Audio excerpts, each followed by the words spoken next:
В Биное Ножеюртовского района прошла встреча членов консультативного совета при главе республики и руководства района с местной молодежью. Представители власти рассказали о жизни первого президента Чеченской республики Ахмата Хаджи Кадырова и о том, какой ценой удалось восстановить мир в регионе. Также присутствующим вручили по экземпляру книги «Путь Ахмата Хаджи Кадырова», основан на принципах исламского права, которая издается на базе телерадиокомпании «Путь». Аналогичная встреча прошла и в селении Ножеюрт.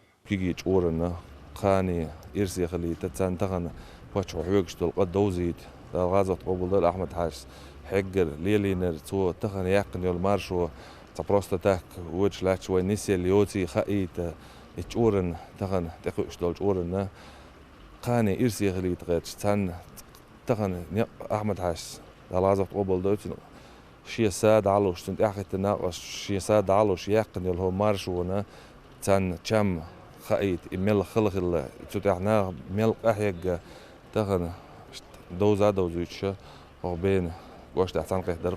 Руководитель консультативного совета Шахид Джамалдаев рассказал о достижениях в регионе за последние десятилетия и напомнил, что для нынешнего благополучия республики свои жизни отдали тысячи людей.